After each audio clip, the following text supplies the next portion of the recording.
I think this opens up the conversation for us to talk about how to make sure you are getting paid fairly before you get the job, before you're stuck with the salary. What can you do beforehand?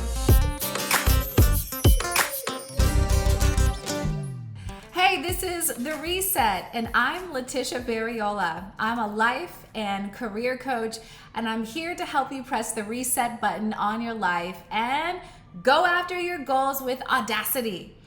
All right, so I want to talk about getting paid. Show me the money. Where the check at?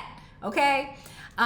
Because we're starting to see a shift in transparency in hiring practices with Microsoft leading the way. This really piqued my interest because this can really work to our advantage, and it's well overdue, okay?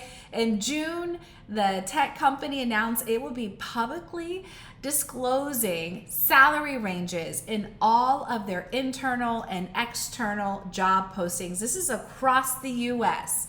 Okay, so no more blind applying and hoping you don't miss out on some dollars during negotiations. If you apply to Microsoft, you will know the salary range of that job. If you work at Microsoft, you'll get a better idea of what your colleagues are making in different departments, okay? No more just having to be nosy, like you're just gonna know. Transparency for the win. Big and small companies, they should really take note here, and we should start advocating for this change across the board because for Black people especially, we are getting shortchanged still when it comes to pay. And this move of transparency on the front end of the hiring process is really the start of a more equitable hiring process. So listen to this. According to the Economic Policy Institute, on average, Black workers are paid 73 cents on the white dollar. Black women, y'all already know this, even less. We are at 64 cents on the white male dollar. Whew. Angers me, but it's the truth. 64 cents to their $1. So here's a few ways I think this opens up the conversation for us to talk about how to make sure you are getting paid fairly before you get the job, before you're stuck with the salary. What can you do beforehand? Maybe if they're not being transparent on the front end on what the range is, here's what you can do, okay? First, do your research. Right now, the internet is full of insight on what pay ranges are for all kinds of positions. Sites like Career Contessa's Salary Project is great. Payscale.com is awesome. They help you get a real-time look at salary ranges. Don't go in there blind. See what you can find online. And if you get deep into the hiring process later on in the game and it's time to start talking about numbers, have your range ready.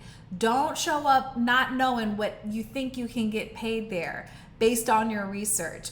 Know going in your minimum, the minimum money that you need to be happy. Start with that number and go high enough, get that ceiling high enough so you have some room to play with at the top, okay?